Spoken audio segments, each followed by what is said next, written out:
বরমশাই, বরমশাই, ও বরমশাই, শুনছো? এদিকে একটু তাকাও যে। ব্যাস, এই যে আমার সম্রাট বাবু রেডি।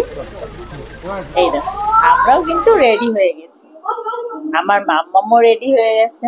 বুঝতেই পারছো, আনন্দে আত্মহারা পুরো। তো চলো আমরা রেডি হয়ে চললাম সম্রাজদের বাড়ি, মানে বরমশাইয়ের বাড়ি। দেখছি বরমশাই এখনো রেডি হয়নি। এটা হচ্ছে মামিমা। মামিমা হচ্ছে বরমশাইয়ের মা। দেখতেই পাচ্ছ, মামিমা, আমি, মাম্মাম আর ঘরে সবাই সাজুগুজু করতে ভীষণ ব্যস্ত। বাইরে গাড়ি রেডি হয়ে গেছে, 3টে গাড়ি যাচ্ছে আমাদের সাথে। দুটো টাটা সময় যাচ্ছে, আর এই যে বরের গাড়ি, কিন্তু বরের গাড়িকে কিন্তু পুরো পাহারা দিচ্ছে সবাই মিলে, বললে হবে না। তো দেখো এবার আস্তে আস্তে রেডি হয়ে সবাই চলে আসছে। এই যে মামু, মামু চলে এসছে, মামি চলে এসছে, মামিমা। আর এটা হচ্ছে দিদি ভাই। দিদি ভাই হচ্ছে সমের বড়দি। তো এবার আমরা বেরোচ্ছি বিয়ের উদ্দেশ্যে, পুরোপুরি রওনা দেওয়া হচ্ছে। বরকে বলা হচ্ছে, সমকে বলা হচ্ছে যে মাকে বলো যে তোমার জন্য বৌমা আনতে যাচ্ছে। বলছে না, তোমার জন্য বান্ধবী আনতে যাচ্ছে। একদম নতুন, খুব ভালো লাগছে শুনতে। দেখো পাশে আমি বা বাচ্চাই কেন, দেওর বলে কথা, আমি একটু পাশে দাঁড়িয়ে ফটো তুলে নিলাম। বাদ তো কোনো অংশে যাবে না, তাই না? চলো আমরা রেডি হয়ে গেছি। এবার সমকে গাড়িতে তোলা হবে আস্তে করে। তো দেখো গাড়িতে তুলে নিচ্ছি, পুরো রেডি হয়ে গেছে, গাড়ির সামনে দাঁড়িয়ে রয়েছে। গাড়ির মধ্যে উঠে পড়লো সম। এবার আস্তে করে দেখো উঠছে।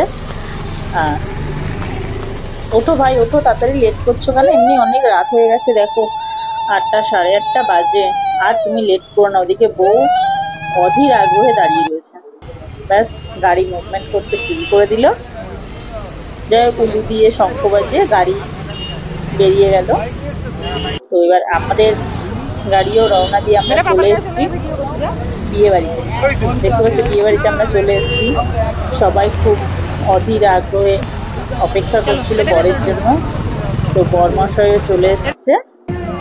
এই যে নেতাজি সঙ্গীত, এটা একটা ক্লাব, বিয়ে অনুষ্ঠানে ভাড়া দেওয়া হয়। তো খুব সুন্দর লাগছিল, সবাই সেজে গুজে যখন অপেক্ষা করছিল সেটা দেখতে সত্যিই খুব ভালো লাগে। বরের গাড়িটাকে একদম ভেতরে নিয়ে নেওয়া হলো ফটোশ্যুটের জন্য, কারণ নামবে, এগুলো তো একটা স্মৃতি। তো স্মৃতিগুলোকে ধরে রাখার জন্য নিয়ে নেওয়া হলো গাড়িকে একদম সামনে। এবং আমাদের প্রত্যেকের হাতে রয়েছে একটা করে তত্ত্ব। তো তত্ত্বে তো নানান রকম জিনিস রয়েছে। আমার হাতে যে তত্ত্বটা পড়েছে সেটাতে রয়েছে শাড়ি। দেখো সমকে নামিয়ে বরণ করছে বরণ ডালা দিয়ে। তো এই স্মৃতিগুলো সারা জীবন মনে থাকবে, প্রত্যেকের জীবনে ঘটে, সবার সারা জীবন মনে থাকবে কে কখন কি করেছে। খুব ভালো লাগার এই জায়গাগুলো। তো সবাই যখন ফটো তুলছে তত্ত্ব হাতে করে, বরপতিদেবী বা কেন বাদ যাবে, তার হাতে পড়েছে সন্দেশের ট্রে। সে তো মোটামুটি সন্দেশের ট্রেনই বসে আছে। এই যে চলে এসছে শুভমলদা আর কার্তিক। ব্যাস, কার্তিকও তত্ত্ব হাতে নিয়ে রেডি, পেছনে শুভমলদা দাঁড়িয়ে রয়েছে। বরমশাই এবার বলছে আমাকে কেন বাদ দিচ্ছ, আমাকে নাও, আমি সন্দেশ ধরে দাঁড়িয়ে রয়েছি। নিয়ে নিয়েছে আমার মাম্মাম। মাম্মাম ভেতরের যে সোলার বলগুলো দিয়ে আছে কালারিং, ওগুলো দাঁড়িয়ে দেখতেও খুব মজা লাগছে। তো এটা আমার হাতে মেনলি পড়েছে। দেখো আমি পুরোপুরি ভাবে রেডি হয়ে, যাই হোক, তত্ত্ব নিয়ে দাঁড়িয়ে আছি রেডি।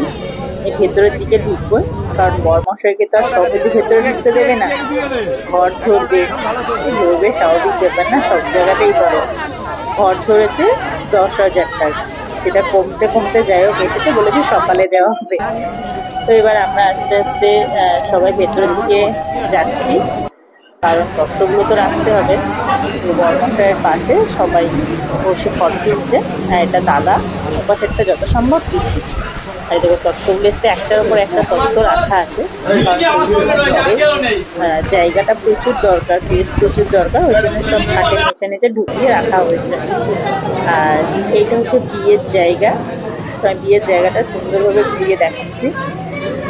বিয়ের জায়গাতে বিয়ের সমস্ত কিছু রেডি। এরকম দেখতে পাচ্ছ বিয়ের জায়গাটা কত সুন্দর করে রেডি করা হয়েছে। আর পুরোহিত মশাই রেডি। তো আমরা চলে গেলাম একটু খাওয়া দাওয়ার দিকে। ওখানে গিয়ে একটু পকোড়া সবাই মিলে, যেমন মামাও দেখছিল তো শুরু করে দিয়েছে, কারণ খিদে পেয়েছে। তো অনেক সকালে গাড়ি ছাড়ার কথা ছিল, গাড়ি ছাড়তে অনেকটা লেট হয়েছে, যার জন্য প্রচণ্ড খিদে পেয়ে গেছে। গিয়ে আর বেশি অপেক্ষা না করেই সবাই মিলে হাতে হাত লাগিয়ে খেয়ে নিলাম একটু পকোড়া। তারপরে ফুচকার দিকে চলে গেলাম। ফুচকা খেতে কেনা ভালোবাসে, তো সাথে আমি একটু ফুচকা খেয়ে নিলাম। এরকম ফুচকা খাচ্ছি। ফুচকাটা পুরো একবারে গোটা মতো ঢুকাতে হবে, এটা একটা চ্যালেঞ্জ। পুরোটা একটু ভাঙলেও হবে না, লিপস্টিক যাতে না ওঠে এটা দেখতেই হবে। তো চলো ফুচকা খেয়ে, ফুচকাটা ভালো লাগলো না, আবার ছিল পকোড়া। তো পকোড়াটায় দেখো আমার পকোড়াটা দিয়েছে, কাঠিটা দিয়ে দিয়েছে, যাক ভালোই লাগলো। এবার দেখি কে কি করছে। বিয়েতে তো বসেই দিয়েছে, কারণ লগ্ন ছিল 10টা থেকে, না 10টা থেকে কুড়ি, 8টা থেকে লগ্ন ছিল, আমাদের পৌঁছাতে 10টা বেজে গেছে। তো গিয়ে আর বেশিক্ষণ না অপেক্ষা করিয়ে লগ্নে চলে গেছে। এই যে আমাদের কনে বউ তো অনেকক্ষণ যে অপেক্ষা করে, দেখতে পাচ্ছি তো মুখ চোখ দিয়ে কৌকি মারছে, বিক্রি করতে যাই হোক। আর এই সেটটা করে রেখেছি, আমরা ফটো তুলে এলাম, কারণ তো অনেকদিন আগে বসেছি, যে বসার স্বাদ পূরণটা করে নিলাম। এইরকম সবাই মোটামুটি চারিদিকে সবাইকে খোঁজাখুঁজি চলছে। আর এই যে আমাদের কনে বউ, লাজে রাঙা হলো কনে বউ গো, মালা বদল হবে এই রাতে। তো দেখতেই পাচ্ছ বর মালা গলায় নিয়ে বসে আছে। কটা মালা? গোপরেই মালা থাকে, কারণ মালা বদল হবে এই রাতে। গানটা সত্যিই খুব ভালো লাগে। আর সবার কাছে দুটো করে মালা থাকে, এটা কিন্তু দেখার মতো। তো সব কিছু করে আমরা চলে গেলাম খাওয়া দাওয়ার দিকে। মেন কোর্সের দিকে এগিয়ে যাচ্ছি, খাওয়া দাওয়া করতে হবে, অনেকটা রাত হয়ে গেছে। তার কি কি মেনুতে ছিল? সম্রাজ ও মৌমিতার বিয়েতে ছিল বেবি নান, chana masala, egg table, salad, ভাত, ভেজ ডাল, আলুর চিপস, পটল চিংড়ি, কাতলা কালিয়া, চিকেন কষা, চাটনি, মিষ্টি, পাঁপড়, আইসক্রিম, পান মশলা, যা যা থাকে। তো দেখতেই পাচ্ছ সবাই খাওয়া দাওয়া করছে। অনেকটা রাত হয়ে গেছে বলে সেরকম একটা ভিড় ছিল না, যারা লাস্টের দিকে একমাত্র তারাই রয়েছে। সাথে রয়েছি আমরা, যারা বরযাত্রী গেছিলাম তারা কয়েকজন রয়েছি। বরযাত্রীতে আমরা বেশি জন যাইনি, 30 জন মতো গিয়েছিলাম, 30 থেকে 40 জন হবে। তো আমি আর আমার মাম্মাম একদিকে বসে আছি। এরকম আমাদের খাওয়া দাওয়াতে চলে আসলো। প্লেট দিয়ে দিয়েছে, জল দিয়ে দিয়েছে, টিস্যু দিয়ে দিয়েছে। এবার আমাদের দিয়ে দেবে বেবি নান। বেবি নান দেবে, কখন খেতে দেবে এই অপেক্ষাতে বসে আছি। খেতে পেয়েছি প্রচুর, খেতে দিচ্ছে না। যাই হোক দিয়ে দিল আধার কার্ড। আধার কার্ডটা দেখে তো আমরা সত্যিই অবাক। আধার কার্ড না হলে তো এপার থেকে ওপার করা যাবে না, তাই আধার কার্ড আমাদের দিয়ে দিচ্ছে মৌমিতার দিকে, মৌমিতাদের বাড়ি থেকে আমাদের এখানে শিফট করার জন্য। আধার কার্ড নিয়ে হাজির। চলে আসলো বেবি নান, চানা মশলা, লেবু। তো লেবুটা জাস্ট চানা মশলার উপর দিয়ে বেবি নান দিয়ে খেতে জাস্ট অসাধারণ লাগে। চলে এলো স্যালাড, সাথে দিয়ে দিল ডিমের ডে। এবার খাওয়া দাওয়া শুরু করে দাও, কোনো চিন্তা নেই। দেখো আমি মন দিয়ে খাচ্ছি, আমি কেন প্রত্যেকে মন দিয়ে খাচ্ছি। আর যাই বলো, বেবি নান খেতে কিন্তু আমার অসাধারণ লাগে। বেবি নান আর ফিশ ফ্রাই এই দুটো খেতে জাস্ট চুমু লাগে। যাই হোক চলে আসলো ভেজ ডাল, ভাত, ভেজ ডাল, চিপস দিয়ে দিল। এটা খাচ্ছি, খাওয়ার পরে দিয়ে দিচ্ছে মোটামুটি মাছ, মাংস, সবই ধীরে ধীরে চলে আসছে, বেশিক্ষণ অপেক্ষা করছে না। আমি একটু স্যালাড খেয়ে একটা রাত হয়ে গেছে, যতটা কম ভাত খেয়ে যতটা বেশি স্যালাড খাওয়া যায় ততটাই ভালো। কিন্তু বিয়ে বাড়ি গেছে, একদম না খেলেই নয়, খেতে হচ্ছে, কিছু করার নেই, খেতে তো হবেই, তাই না? না খেলে আবার সবাই যেতে কেন খাবে না, কী হয়েছে। হাজারটা কৈফত দেওয়ার থেকে আমার মনে হয় জমিয়ে খেয়ে নেওয়াটা খুব ভালো। চলে এলো পটল চিংড়ি, দেখো একদম লাল লাল ঝাল ঝাল পটল চিংড়ি। সাথে চলে আসলো মাছ, এরকম চিংড়ি মাছ খুঁজছি আমি, পেয়েছি, শেষমেশ পেয়েছি চিংড়ি মাছ। যাই হোক চলে এসছে কাতলা কালিয়া, দেখতেই পাচ্ছ। এটা কিন্তু চিকেন কষা, চিকেন আমি ছিঁড়তে পারছি। কারণ আমি মনে হচ্ছিল একটু বেশি মানে নরম চিকেন খাইনি, শক্ত শক্ত লাগছিল আমার কাছে, যাই হোক আমি চিনতে পারছি না, খুব কষ্ট লাগছিল। যাই হোক খেতে পারিনি, একটুখানি খেয়েছি। তো ঠিক আছে, কোনো ব্যাপার না, নিজের মনে করে সব কিছু চালিয়ে নিতে হবে, বিয়ে বাড়িতে সব কিছু সবার মনের মতো হয় না। যাই হোক, এবার আমাদের শেষ পাতের পালা, শেষের দিকে আমরা একদম শেষের দিকে চলে এসেছি। শেষের দিকে আসলে কি হয়েছে, মন তো পড়ে আছে একদম সেই প্রথমের দিকে। যাই হোক, আমার মাম্মা মন দিয়ে খাচ্ছে, দেখো সেই বেচারি একটা লেগ পিস চিকেন নিয়েছে, পাঁপড় ভাজা। তো তোমরা একটু বলো, পাঁপড় ভাজা কার কার ভালো লাগে? কার্তিক তো মন দিয়ে খাচ্ছে, পুরো সাজিয়ে রেখেছে, পাশে একটা প্লেট দিয়েছে রাখার জন্য, তো সেটাও সাজিয়ে দেওয়া হয়েছে। দেখতে পাচ্ছ তো কত মন দিয়ে খাচ্ছে, কত মজা করে। মানে বিয়ে বাড়ি গেছে, তৃপ্তি করে খাবো না এটা হতে পারে? ব্যাস তৃপ্তি করে খেতে হবে। পাঁপড় ভাজা বলে কথা, চাটনি দিয়ে পাঁপড় ভাজা জাস্ট অসাধারণ লাগে। খাওয়ার পর চলে আসলো মিষ্টি। যাক, রাত্রিবেলা মিষ্টি খেতে তো একটা ভালো কারোরই লাগে না, তবুও একটা মিষ্টি নিয়ে নিলাম, যেগুলো পান। ব্যাস মাম্মাম পান খাবে না, কেন সে পান নিল না। খাওয়া দাওয়া তো কমপ্লিট, হাতটা ধুয়ে নিলাম। এবার আইসক্রিম, সত্যি বলছি পেটে আর একটুও জায়গা নেই আইসক্রিম খাওয়ার জন্য।